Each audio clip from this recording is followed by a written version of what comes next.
Welcome to Snoozecast, the podcast designed to help you fall asleep. Find us at snoozecast.com and now also on the YouTube Snoozecast channel. And if you enjoy our show and haven't done so already, please write a review on the Apple Podcasts app or at podchaser.com/snoozecast. That's podchaser.com. Your review helps new listeners find us, and we appreciate everyone's feedback. Here's a recent review we loved. The subject line is, "OMG, this works." And it goes, "I was skeptical, but this podcast is truly effective at lulling one to sleep. I tend to wake up in the middle of the night, and this podcast puts me back to sleep within about 10 minutes. Way more effective than the history podcasts I had been using." And thank you to Alexandra for writing your review. We're so happy to help you sleep better. This episode is brought to you by Lunar Influences. Tonight, we'll read the opening to The Moon Maid, a fantasy novel written by Edgar Rice Burroughs and published in 1926. This novel constitutes a future history, and in it, Burroughs' vision of what the 20th century held in store for humanity, which could be considered a kind of retroactive alternate history. In Burroughs' vision, in 1967, the planetary rulers send a first manned spacecraft to the moon, coinciding very near to the actual 1969 date of the Apollo 11 moon landing. Of course, in Burroughs' version, the moon turns out to be teeming with life. This is the second time Snoozecast has featured early science fiction from Burroughs. You can also listen to A Princess of Mars that aired on June 14th, 2019.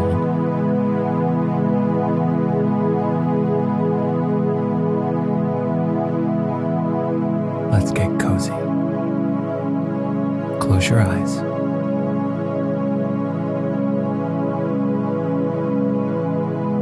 Relax your body into the softness of your bed.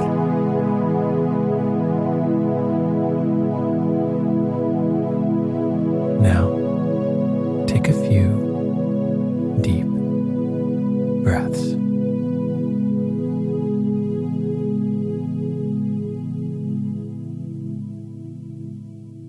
Prologue. I met him in the blue room of the transoceanic liner Harding the night of Mars Day, June 10th, 1967. I had been wandering about the city for several hours prior to the sailing of the flyer, watching the celebration, dropping in at various places that I might see as much as possible of scenes that doubtless will never again be paralleled, a world gone mad with joy. There was only one vacant chair in the blue room, and that at a small table at which he was already seated alone. I asked his permission, and he graciously invited me to join him, rising as he did so, his face lighting with a smile that compelled my liking from the first. I had thought that Victory Day, which we had celebrated 2 months before, could never be eclipsed in point of mad enthusiasm, but the announcement that had been made this day appeared to have had even a greater effect upon the minds and imaginations of the people. War was at an end. definitely and forever. Arms and ammunition were being dumped into the 5 oceans. The vast armadas of the air were being scrapped or converted into carriers for purposes of peace and commerce. The peoples of all nations had celebrated, victors and vanquished alike, for they were tired of war. At least they thought that they were tired of war. But were they? What else did they know? Only the oldest of men could recall even a semblance of world peace. The others knew nothing but war. 2 months had passed. 2 months during which the world appeared to stand still, to mark time, to hold its breath. What now? We have peace, but what shall we do with it? The leaders of thought and of action are trained for but one condition. The reaction brought despondency, our nerves accustomed to the constant stimulus of excitement, cried out against the monotony of peace. And yet no one wanted war again. We did not know what we wanted. And then came the announcement that I think saved a world from madness, for it directed our minds along a new line to the contemplation of a fact far more engrossing than prosaic wars and equally as stimulating to the imagination and the nerves. Intelligible communication had at last been established with Mars. Always, generation after generation, there had been those few who could detach their minds and, looking forward to a happier era, concentrate their talents and their energies upon the utilization of scientific achievement for the betterment of mankind and the rebuilding of civilization. Among these was that much ridiculed but devoted coterie who had clung tenaciously to the idea that communication could be established with Mars. The hope that had been growing for 100 years had never been permitted to die, but had been transmitted from teacher to pupil with ever-growing enthusiasm, while the people scoffed as, 100 years before, we are told, they scoffed at the experimenters with flying machines, as they chose to call them. About 1940 had come the first reward of long years of toil and hope, following the perfection of an instrument which accurately indicated the direction and distance of the focus of any radioactivity with which it might be attuned. For several years prior to this, all the more highly sensitive receiving instruments had recorded a series of 3 dots and 3 dashes, which began at precise intervals of 24 hours and 37 minutes and continued for approximately 15 minutes. The new instrument indicated conclusively that these signals, if they were signals, originated always at the same distance from the Earth and in the same direction as the point in the universe occupied by the planet Mars. It was 5 years later before a sending apparatus was evolved that bade fair to transmit its waves from Earth to Mars. At first, their own message was repeated, 3 dots and 3 dashes. Although the usual interval of time had not elapsed since we had received their daily signal. Ours was immediately answered. Then we sent a message consisting of 5 dots and 2 dashes alternating. Immediately, they replied with 5 dots and 2 dashes, and we knew beyond peradventure of a doubt that we were in communication with the red planet. But it required 22 years of unremitting effort, with the most brilliant intellects of 2 worlds concentrated upon it, to evolve and perfect an intelligent system of intercommunication between the 2 planets. Today, this 10th of June, 1967, there was published broadcast to the world the first message from Mars. It was dated Helium Barsum and merely extended greetings to a sister world and wished us well. But it was the beginning. The blue room of the Harding was, I presume, but typical of every other gathering place in the civilized world. Men and women were eating, drinking, laughing, singing, and talking. The flyer was racing through the air at an altitude of little over 1,000 feet. Its engines, motivated wirelessly from power plants thousands of miles distant, drove it noiselessly and swiftly along its overnight pathway between Chicago and Paris. I had, of course, crossed many times, but this instance was unique because of the epic-making occasion which the passengers were celebrating. And so I sat at the table longer than usual, watching my fellow diners with, I imagine, a slightly indulgent smile upon my lips, since I mention it in no spirit of egotism. It had been my high privilege to assist in the consummation of 100 years of effort that had borne fruit that day. I looked around at my fellow diners and then back to my table companion. He was a fine-looking chap, lean and bronzed. One need not have noted the Air Corps Overseas Service uniform, the Admiral's stars and anchors, or the wound stripes to have guessed that he was a fighting man. He looked at it, every inch of him, and there were a full 72 inches.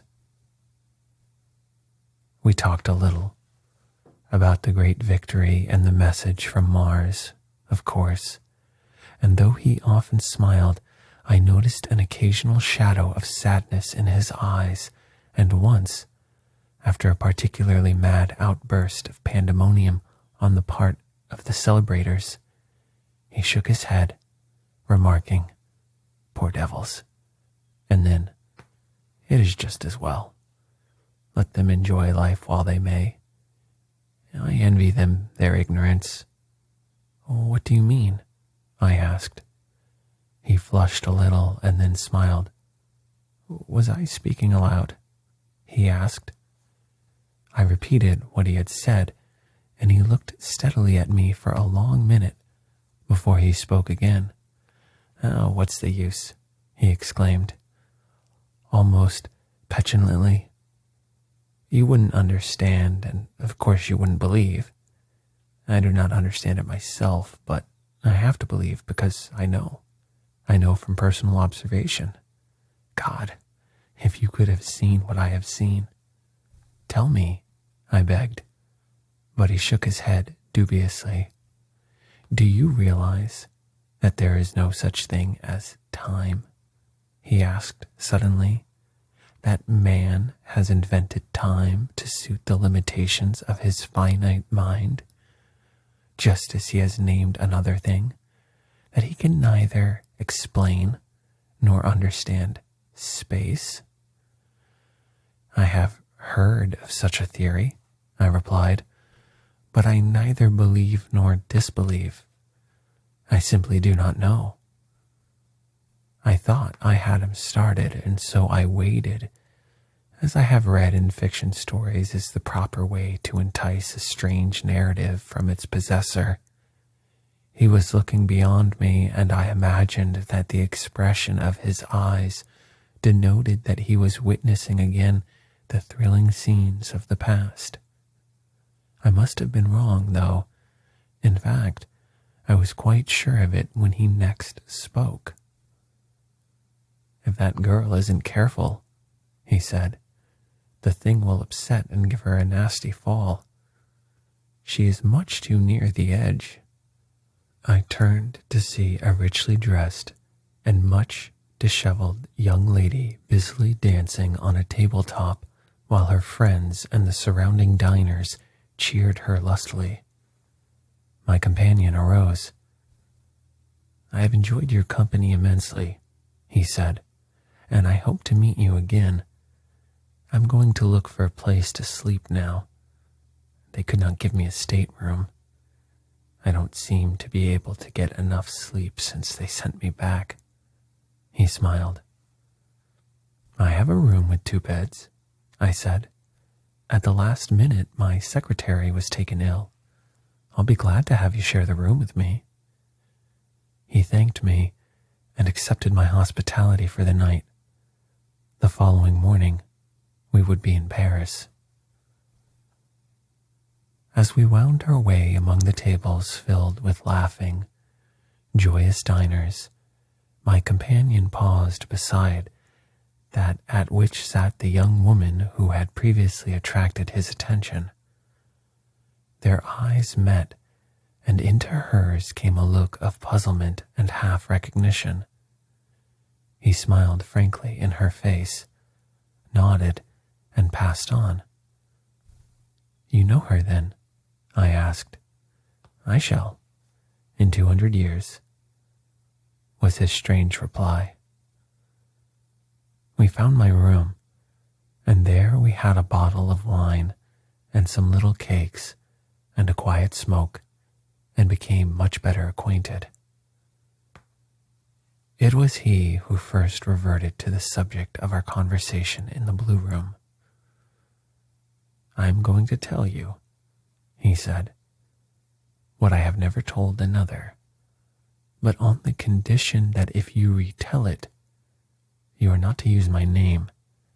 I have several years of this life ahead of me, and I do not care to be pointed out as a lunatic.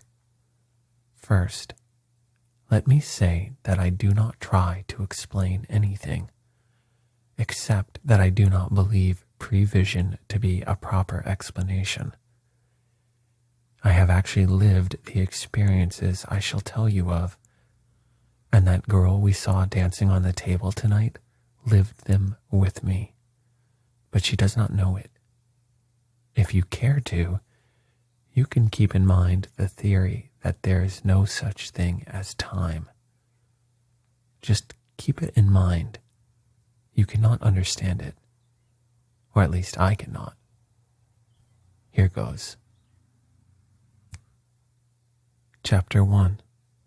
An Adventure in Space. I had intended telling you my story of the days of the 22nd century, but it seems best, if you are to understand it, to tell first the story of my great-great-grandfather, who was born in the year 2000.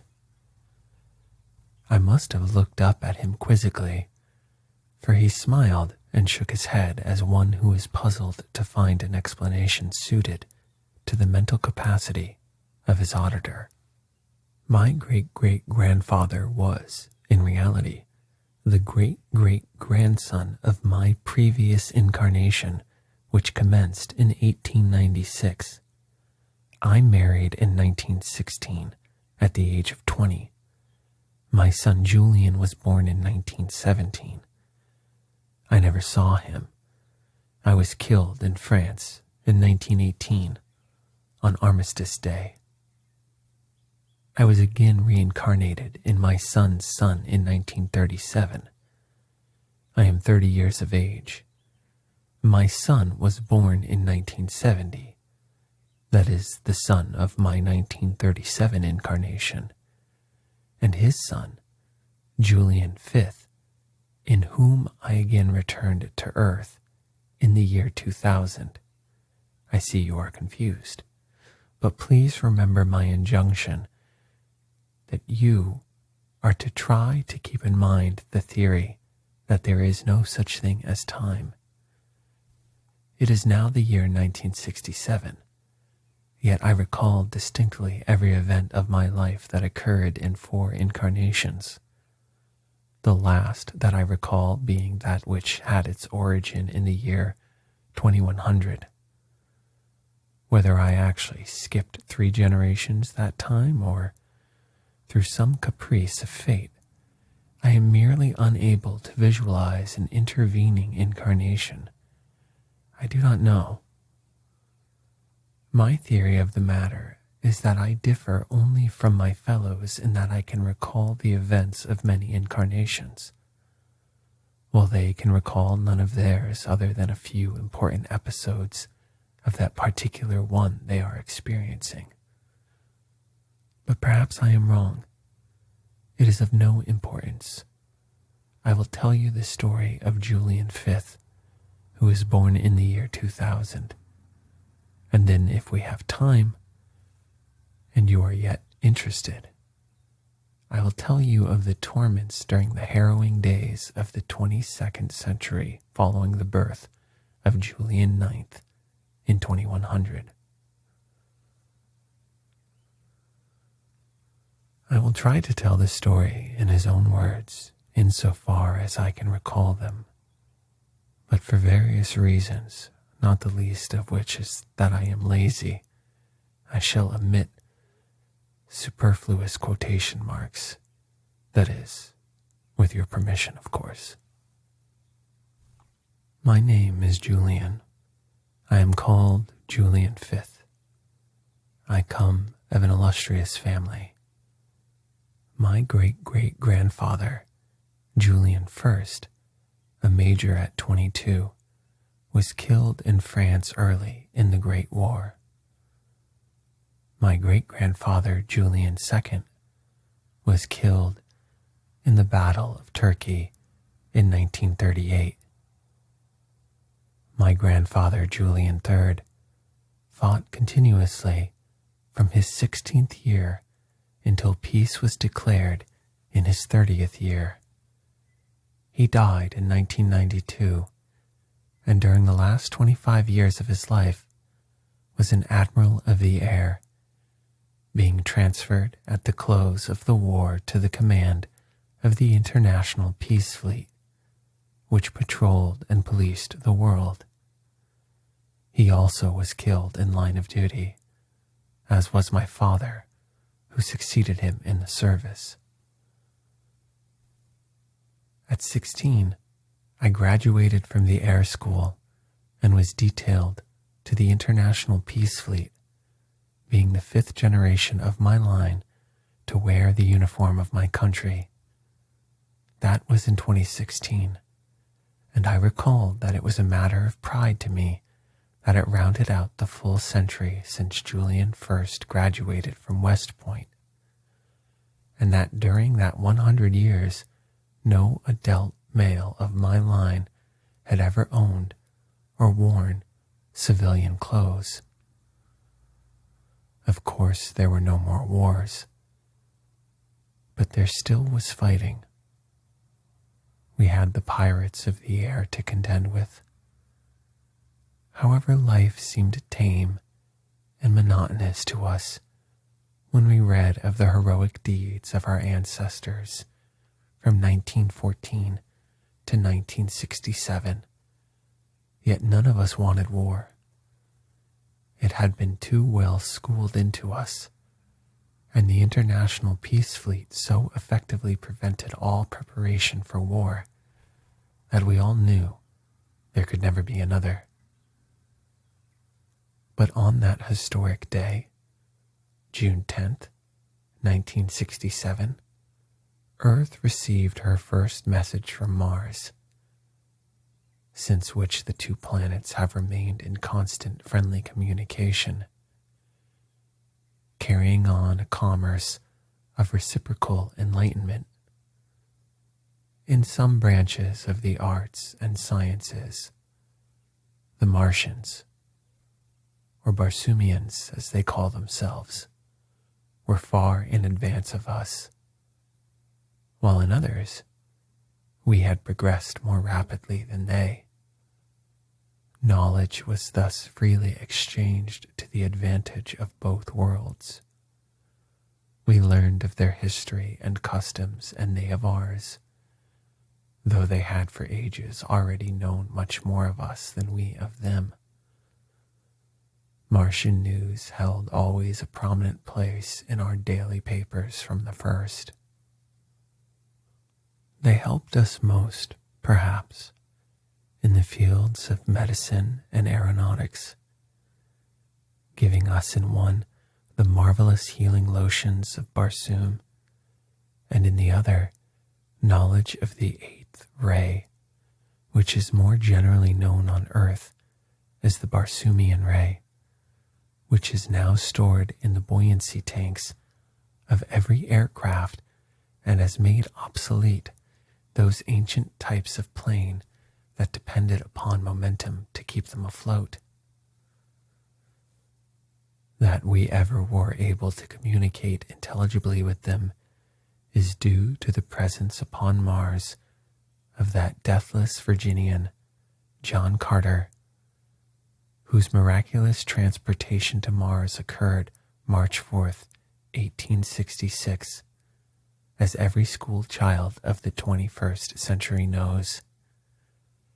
Had not the little band of Martian scientists who sought so long to communicate with Earth mistakenly formed themselves into a secret organization for political purposes, messages might have been exchanged between the two planets nearly half a century before they were. And it was not until they finally called upon John Carter that the present interplanetary code was evolved. Almost from the first, the subject which engrossed us all the most was the possibility of an actual exchange of visits between Earthmen and Barsoomians. Each planet hoped to be the first to achieve this, yet neither withheld any information that would aid the other in the consummation of the great fact.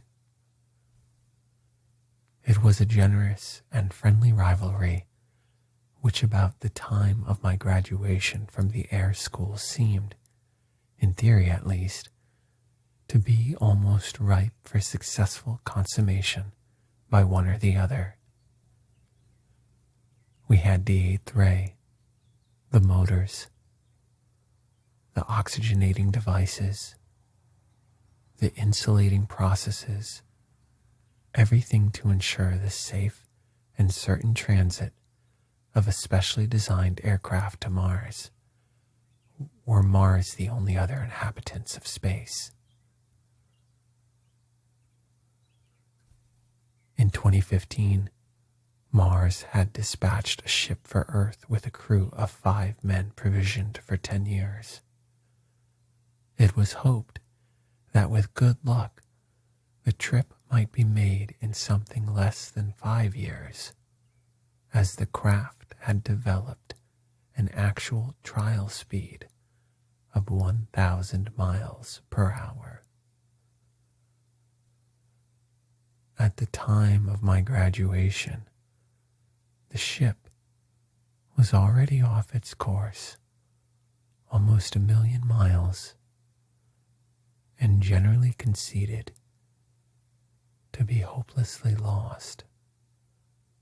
Its crew, maintaining constant radio communication with both Earth and Mars, still hoped for success.